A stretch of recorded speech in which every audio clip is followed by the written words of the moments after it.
Bonjour la famille, bonjour tout le monde, comment vous allez? Bien, j'espère. Nous sommes aujourd'hui 14 mars 2026. Alors,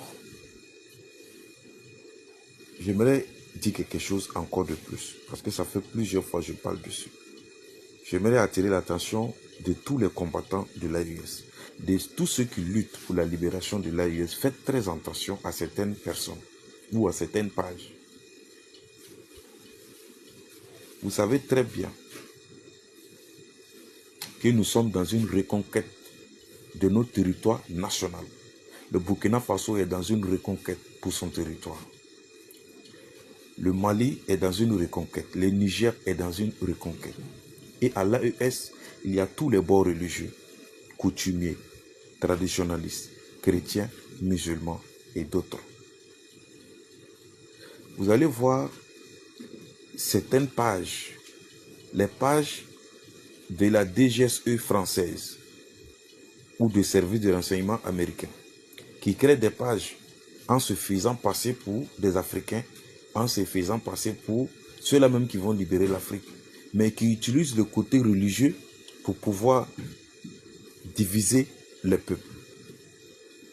La reconquête de Burkina Faso, ce n'est pas une reconquête pour les chrétiens, pour des musulmans ou pour des traditionnalistes. Non, c'est une reconquête pour tous les Burkinabés. Et nous sommes dans une lutte contre l'impérialisme et ses valets et ses terreaux. Mais maintenant, ils partagent les publications de haine, les publications de division. Et certains combattants tombent dans le piège.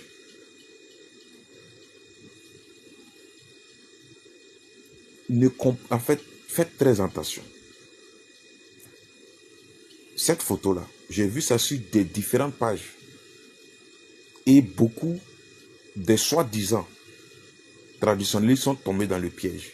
Beaucoup de combattants de l'AES soi-disant sont tombés dans le piège. Or, vous savez qu'au Burkina Faso, il y a tous les bords religieux, chrétiens, musulmans, traditionnalistes, animistes et tout. Et dans ce combat-là, la lutte là, c'est pour tout le monde. Quand vous rentrez dans l'armée burkinabé, il y a tous les bords religieux. Quand vous rentrez dans l'armée malienne, nigériane, il y a tous les bords religieux et ils combattent contre l'impérialisme.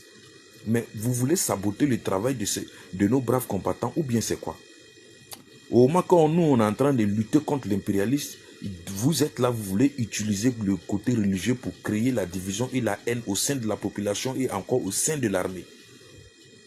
Vous prenez les images des dames là-haut, comparées avec ceux-là, et c'est la même chose. Vous vous dites que vous êtes dans un combat et en même temps vous combattez contre les musulmans. Et en oubliant que tous les trois présidents de l'AUE sont des musulmans. Donc, soit vous êtes hypocrite, ou soit vous êtes ignorant. Ou soit vous n'êtes pas sincère dans votre combat.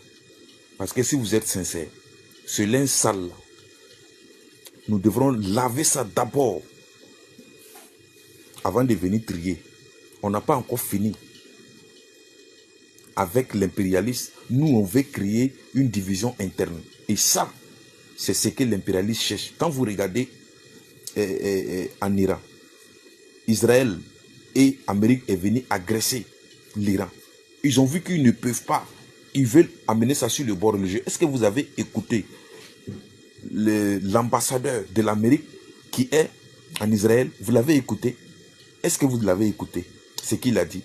Est-ce que vous avez écouté les propos du Premier ministre israélien récemment? L'ambassadeur de l'Amérique a dit que le combat d'Israël, c'est pour le grand Israël. Le grand Israël, c'est tout le Moyen-Orient. Tout le Moyen-Orient appartient à Israël parce que, comme on appelle, dans le Talmud, c'est ce que Dieu les a promis. Tout le Moyen-Orient appartient aux Juifs. Ils doivent récupérer ça, coûte que coûte. Ils doivent récupérer tout jusqu'au mont Sinaï. Ils vont nettoyer le mont Sinaï, ils vont récupérer l'Arabie Saoudite, ils vont faire quoi. Tout ça pour amener sur le bord religieux parce qu'ils savent que c'est un truc sensible. Et quand ils vont faire ça, ils vont faire des divisions internes. Et dans les divisions internes, ils vont en profiter pour frapper, forcer les stratégies depuis 1978 jusqu'à aujourd'hui. Et tous ces Kulum-Kalam des terroristes de quoi a été créé par le service de renseignement américain. Tout le monde le sait aujourd'hui. Mais pourquoi vous dites que vous êtes le combattant et vous voulez tomber dans le piège? Vous voulez saboter le combat, vous voulez saboter le travail. Mais ne faites pas ça. Soit vous êtes le combattant, ou soit vous n'êtes pas des combattants. Parce que nous sommes dans une logique. Libérez le Burkina Faso, le Mali et le Niger. S'il vous plaît, arrêtez, s'il vous plaît. Nous devons rester sur notre combat. Nous devons rester sur notre combat. Mais si vous voulez faire les divisions internes, pourtant nous sommes dans une reconquête. Ou bien reconquête là, c'est pour qui? Hein? S'il vous plaît. Voilà. S'il vous plaît, pardonnez. Pardonnez. Nous sommes dans un combat logique. Cette guerre-là nous a été imposée. Et chacun d'entre nous est en train de lutter pour accompagner la dynamique de Burkina Faso, du Mali et du Niger. Mais pourquoi vous voulez venir mettre à faire des religions dans le combat contre l'impérialisme? Pourquoi? Or, ceux-là, ils veulent créer ça. Ils savent. Ils ont tenté ça au Mali, ils n'ont pas pu. Ils ont tenté ça au Burkina Faso, ils n'ont pas pu. Il y a beaucoup de portes qui ont été ouvertes, mais ça a été fermé. Et ils ont prévu en 2026 de créer ces désordres religieux. Et beaucoup de gens, je parle chaque fois, mais on dirait que les combattants ne comprennent pas. S'il vous plaît. Soit vous êtes les combattants pour la liberté, pour tous les Burkinabés, pour tous les Maliens et Nigériens, ou soit vous êtes les infiltrés de l'impérialisme. Ouais, bonjour la famille, comment vous allez? Bien, j'espère. Nous sommes aujourd'hui 14 mars 2026. Il y a l'Union européenne qui demande la libération de Bazoum.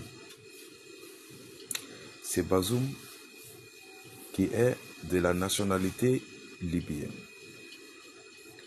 et que la France a placé au pouvoir au Niger pour pouvoir vendre le pays, pour pouvoir piller et envoyer au repos éternel le Nigeria. Et qui a été, comment on appelle, éjecté. L'Union européenne demande sa libération. Or, Donald Trump a kidnappé Nicolas Maduro, le président vénézuélien. Il a été emprisonné en Amérique. Il ne parle pas de la libération de Maduro, mais il demande la libération de Bazoum. Nous savons que vous manquez de l'uranium. Ou vous pensez que vous allez transformer Bazoum en uranium. Vous devez vous mêler de ce qui vous regarde. Même si vous êtes les esclaves, les colonies de l'Amérique, l'AES n'est plus votre colonie. Occupez-vous de Maduro. Libérez Maduro, le président vénézuélien qui a été kidnappé par Donald Trump et emprisonné en Amérique. Bazoum va rester dans le trou à jamais.